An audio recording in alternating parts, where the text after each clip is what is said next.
नमस्कार. 7च्या बातमीपत्रात मी आशुतोष सावे आपलं स्वागत करतो. सुरुवातीला एक नजर ठळक बातम्यांवर. विधिमंडळाच्या दोन्ही सभागृहात गदारोळ, कामकाज दिवसभरासाठी तहकूब.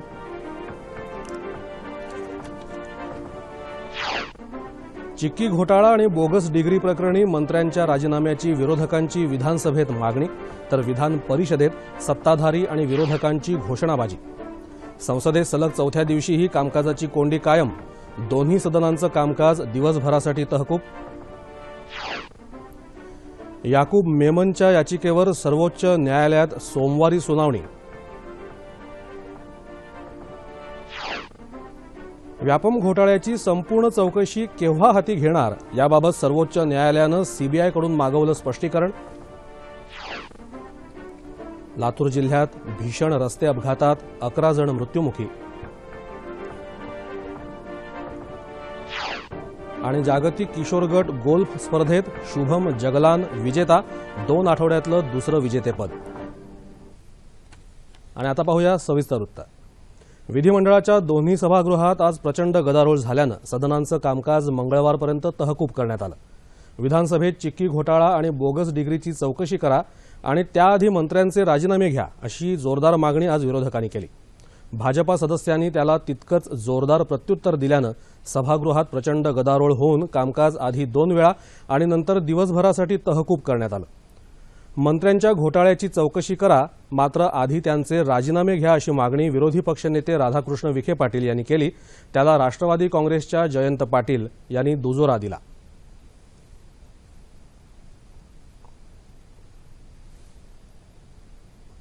सरकारने कोणत्याही मागच्या प्रकरणाची काय चौकशी करायची ती करू द्या, पण याचा अर्थ आपल्या भ्रष्ट मंत्र्यांना ते जर पाठीशी घालणार असतील तर मग मात्र हे राज्याच्या दृष्टीने अतिशय दुर्दैव आहे.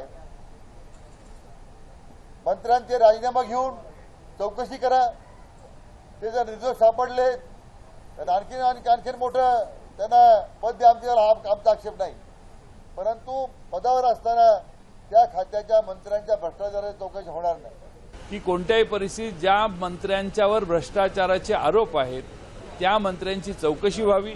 ती चौकशी होत असताना ती निष्पक्षपातीपणानं होण्याची गरज आहे आणि त्यासाठी या सर्व मंत्र्यांचे राजीनामे घेण्यात, या संदर्भातली चर्चा करण्याची राज्य सरकारची त्या बाबतीत तयारी दिसली नाही. कुठल्याही स्वरूपाची चर्चा नको आहे, कारण जर का भ्रष्टाचाराची चर्चा केली, शेतकऱ्यांच्या प्रश्नाच्या संदर्भातली चर्चा केली तर चर्चेमधून 15 वर्षातलं त्यांचं पाप बाहेर येईल. त्यामुळे विधानसभेचं कामकाज चालू न देता केवळ गोंधळ घालायचा आणि हे अधिवेशन लवकरात लवकर कसे संपेल अशा दृष्टीने त्यांचे सर्व प्रकारचे डावपेच आहेत. आणि म्हणून आज प्रश्नोत्तराच्या तासाच्या सुरुवातीपासूनच त्यांनी गोंधळ घातला. पण असा कितीही गोंधळ घातला तरी 15 वर्षातला त्यांचा भ्रष्टाचार हा बाहेर आल्याशिवाय राहणार नाही. सभागृहात झालेल्या गदारोळातच विषयपत्रिकेवरचं आजचं कामकाज पुकारून ते पूर्णही करण्यात आलं. विधान परिषदेत सत्ताधारी आणि विरोधी सदस्यांमध्ये एकमेकांविरोधात केलेल्या घोषणाबाजीमुळे विधान परिषदेचं कामकाजही आज दिवसभरासाठी स्थगित करण्यात आलं. त्यापूर्वी झालेल्या विशेष सत्रात पत्रकार हल्ला विरोधी कठोर कायदा करण्यासाठी सरकार वचनबद्ध असून येत्या महिन्याभरात या कायद्याचा मसुदा तयार करण्यात येईल अशी ग्वाही गृहराज्यमंत्री राम शिंदे यांनी सदनात दिली. भ्रष्ट नेत्यांनी राजीनामा देऊन कारवाईला सामोरं जावं या मागणीसाठी विरोधकांनी विधानभवनाच्या पायऱ्यांवर बसून घोषणाबाजी केली, तर अण्णाभाऊ साठे महामंडळ गैरव्यवहार प्रकरणी रमेश कदम यांना अटक करा या मागणीसाठी भाजपाच्या आमदारांनी विधानभवनाच्या पायऱ्यांवर घोषणाबाजी केली. संसदेच्या दोन्ही सदनात ललित मोदी आणि इतर मुद्द्यांवरून आज सलग चौथ्या दिवशीही गदारोळ झाल्यानं सदनांचं कामकाज सोमवारपर्यंत तहकूब करण्यात आलं. परराष्ट्र व्यवहार मंत्री सुषमा स्वराज तसंच राजस्थानच्या मुख्यमंत्री वसुंधरा राजे यांच्या राजीनाम्याच्या मागणीवर संसदेत विरोधक अद्यापही ठाम असल्यानं कामकाजाची कोंडी कायम राहिली. सरकार चर्चेला तयार असून विरोधकच चर्चेपासून पळ काढत आहेत असं सरकारचं म्हणणं आहे.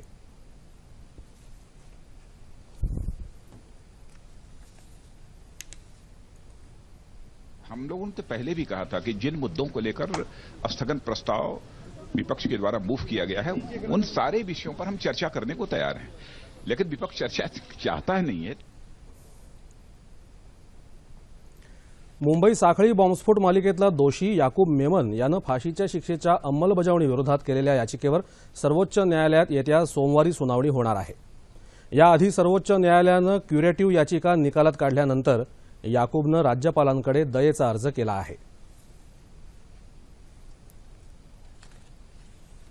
व्यापम घोटाळ्याची संपूर्ण चौकशी केव्हा हाती घेणार याचं स्पष्टीकरण एका आठवड्याच्या आत द्या असे निर्देश सर्वोच्च न्यायालयानं आज सीबीआयला दिले।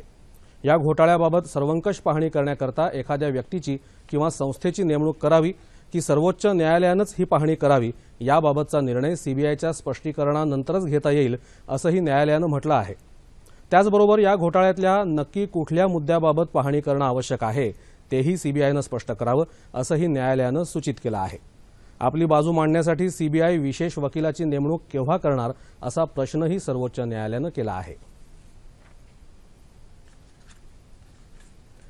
काळ्या पैशावर नियंत्रण आणण्यासाठी क्रिकेटमधल्या सट्टेबाजीला वेसण घालणाऱ्या प्रभावी निकषांची निकड सर्वोच्च न्यायालयानं काळ्या पैशासंदर्भात नियुक्त केलेल्या विशेष तपास पथकानं व्यक्त केली आहे। शैक्षणिक आणि धार्मिक संस्थांना दिलेल्या देणग्याही कराच्या जाळ्यात आणाव्यात असंही पथकानं सुचवलं आहे। क्रिकेटमधली सट्टेबाजी तसंच शाळा, महाविद्यालयं आणि धार्मिक संस्थांना दिल्या जाणाऱ्या देणग्यांसाठी काळ्या पैशाचा मोठा वापर होत असल्याबद्दलही विशेष तपास पथकानं तीव्र चिंता व्यक्त केली आहे। कॉम्रेड गोविंद पानसरे यांचे मारेकरी सरकारला सापडल्याचा दावा करत सरकार त्या मारेकऱ्यांची माहिती उघड करत नसल्याचा आरोप राष्ट्रवादी काँग्रेसचे आमदार हसन मुश्रीफ यांनी केला आहे। याबाबत विधानसभेत आवाज उठवण्याचा इशाराही त्यांनी दिला आहे। कोल्हापूरमध्ये पानसरे यांच्या स्मारकाच्या पायाभरणी समारंभाच्या वेळी मुश्रीफ आज बोलत होते। SIT अर्थात विशेष तपास पथकाच्या अधिकाऱ्यांचा हवाला देत पानसरेंचे मारेकरी पकडले असल्याचा दावा मुश्रीफ यांनी केलाय। मुश्रीफ यांच्या म्हणण्याला दुजोरा देत पानसरे यांच्या कन्या स्मिता पानसरे यांनीही सरकारनं सत्य उघड करावं अशी मागणी केली आहे। मला SITच्या एका प्रमुख अधिकाऱ्यांनी सांगितलं की मारेकरी सापडलेले आहेत, परंतु शासन हे नाव डिक्लेअर करण्यासाठी बंदी घालते।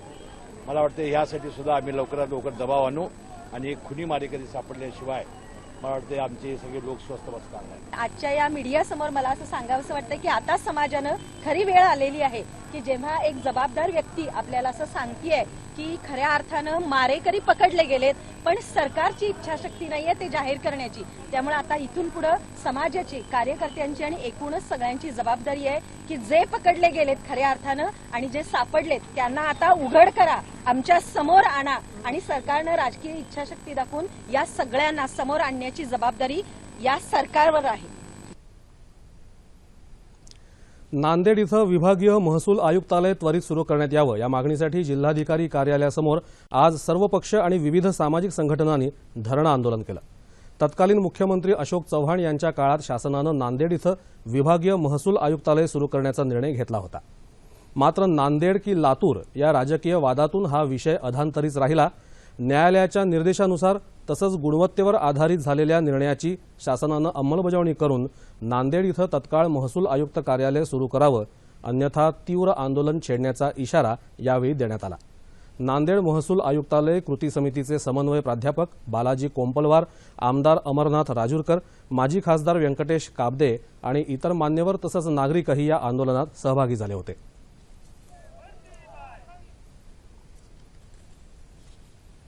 मध्यंतरीच्या काळामध्ये फडणवीस सरकारने ह्या आयुक्तालयाकरता सूचना आणि हरकती मागवल्या होत्या। ते झाल्यानंतर आम्हाला असं वाटलं की लवकरच आता नांदेड येथे आयुक्तालय होईल। हे झालं असताना मध्येच ह्या भारतीय जनता पक्षाच्या सरकारने टिमटिमी काढली आणि या आयुक्तालयाकरता एक दांगट समिती नेमली, जेणेकरून हे वाढीव त्याला पण वाढीव 2 महिने दिलेला आहे आणि ते वाढीव जे आहे ते थांबून त्वरित निर्णय घ्यावा, त्याकरता हे आमचं आंदोलन आहे। उस्मानाबाद इथं पोलीस विभागानं महिलांसाठी आज जागृती कार्यशाळेचं आयोजन केलं होतं। आजच्या तरुण मुलामुलींना पोलीस आपले मित्र वाटले पाहिजेत या उद्देशानं नाजूक फुलानो कणखर बना, पोलीस आहेत मदतीला या संकल्पनेवर आधारित ही कार्यशाळा होती। मुलींवर होणारा अन्याय कमी व्हावा, त्यांच्यात एक प्रबळ आत्मविश्वास निर्माण व्हावा आणि अन्यायाविरुद्ध उभं ठाकण्याची हिंमत निर्माण व्हावी म्हणून हा नाविन्यपूर्ण उपक्रम राबवल्याचं उस्मानाबादचे पोलीस अधीक्षक अभिषेक त्रिमुखे यांनी सांगितलं।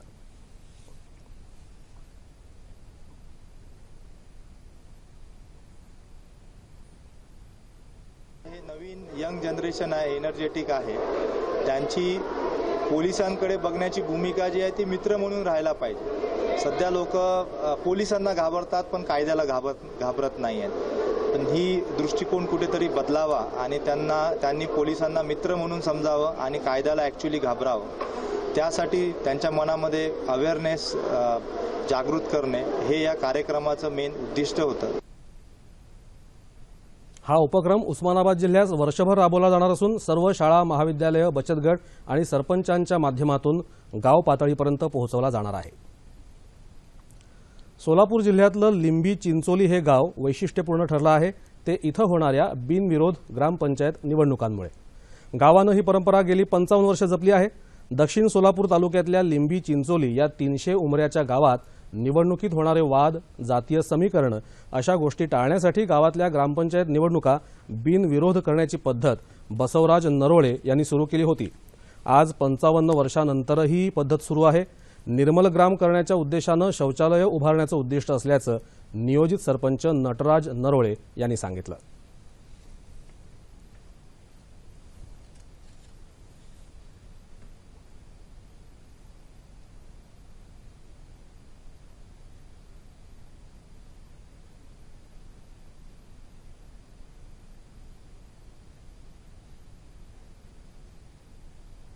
जेव्हा ग्रामपंचायत इलेक्शन लागते तेव्हा आम्ही सगळे मिळून एका ठिकाणी बसून सर्व पक्षाचे जरी असले तर विचारविनिमय करून गावाच्या विकासासाठी आम्ही एक ठिकाणी बसून सरपंच निवडीची प्रक्रिया या पंच कमिटीना प्रत्येक पक्षातला असतो. तो भारत स्वतंत्र झाल्यापासून एकदा ही निवडणूक झालेली नाही, ग्रामपंचायतची निवडणूक झालेली नाही आणि सोसायटी सुद्धा निवडणूक होत नाही. ज्यावेळी आमचं गाव बिनविरोध करायचं ठरवतंय त्यावेळी प्रत्येक समाजातील प्रतिष्ठित नागरिकांना आमचं गावचं दैवत सिद्धरामेश्वराच्या देवळासमोर सगळ्यांना बोलवलं जातं. त्यामध्ये एकमुखी निर्णय घेतला जातो. मुंबई पुणे द्रुतगती महामार्गावर कामशेतजवळ आज एका खासगी गाडीला अपघात होऊन 2 जण मृत्युमुखी तर 2 जण जखमी झाले आहेत. मृतांमध्ये मुंबईतल्या वरळी पोलीस ठाण्याचे पोलीस निरीक्षक अर्जुन केंगार आणि हवालदार सतीश शिंदे यांचा समावेश आहे. एक वकील गंभीर जखमी झाला असून त्याला रुग्णालयात दाखल करण्यात आलं आहे. चालकाचं गाडीवरचं नियंत्रण सुटल्यामुळे हा अपघात झाल्याचा प्राथमिक अंदाज आहे. नांदेड लातूर महामार्गावर चाकूर चापोलीजवळ आज सकाळी जीप आणि मालवाहू ट्रक यांच्यात टक्कर झाल्यानं 11 जण ठार झाले तर 2 जण जखमी झाले असून त्यांच्यावर लातूरमधल्या रुग्णालयात उपचार सुरू आहेत. जीपमधले प्रवासी रेणापूर, औसा, चाकूर तालुक्यातले आहेत. मृतांची ओळख पटवण्याचं काम चाकूर रुग्णालयात सुरू आहे. बेकायदेशीर वाहतूक करणारी जीप नांदेडहून लातूरकडे येत होती तर माल ट्रक लातूरहून नांदेडकडे जात असताना हा भीषण अपघात झाल्याचं आमचे लातूरचे प्रतिनिधी अरुण समुद्रे यांनी कळवलं आहे. भारताच्या शुभम जगलान यानं किशोर गटात जागतिक गोल्फ स्पर्धेचं विजेतेपद पटकावलं आहे. गेल्या 2 आठवड्यात शुभमनं गोल्फमध्ये दुसरं विश्वविजेतेपद जिंकल्यानं देशाची मान अभिमानानं उंचावली आहे. लास वेगास इथं आज सकाळी शुभमनं 9 ते 10 वर्ष वयोगटात सर्वोच्च स्थान मिळवत विजेतेपद पटकावलं. गेल्या आठवड्यात शुभमनं सॅन डियागो इथं झालेल्या जागतिक किशोर गटात गोल्फ विजेतेपद मिळवलं होतं. हवामान. गेल्या 24 तासात विदर्भात काही ठिकाणी मुसळधार तर काही ठिकाणी जोरदार पाऊस झाला. कोकण, गोवा आणि मध्य महाराष्ट्रातही मुसळधार पाऊस पडला. येत्या 36 तासात कोकण, गोवा आणि विदर्भात बहुतांश ठिकाणी तर मराठवाड्यात काही ठिकाणी जोरदार पावसाची शक्यता हवामान विभागानं वर्तवली आहे. आणि आता तापमान अंश सेल्सिअसमध्ये. मुंबई कमाल 30, किमान 25, नागपूर 33-23, पुणे 28-22, औरंगाबाद 30-24, नाशिक 28-23, कोल्हापूर 27-21, रत्नागिरी 30-24, सोलापूर 34-23 आणि अमरावती कमाल 31 आणि किमान 22 अंश सेल्सिअस. आणि शेवटी ठळक बातम्या पुन्हा एकदा. विधिमंडळाच्या दोन्ही सभागृहात गदारोळ, कामकाज दिवसभरासाठी तहकूब. चिकी घोटाळा आणि बोगस डिग्री प्रकरणी मंत्र्यांच्या राजीनाम्याची विरोधकांची विधानसभेत मागणी तर विधान परिषदेत सत्ताधारी आणि विरोधकांची घोषणाबाजी.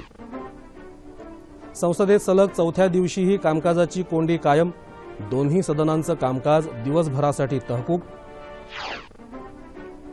याकूब मेमनच्या याचिकेवर सर्वोच्च न्यायालयात सोमवारी सुनावणी.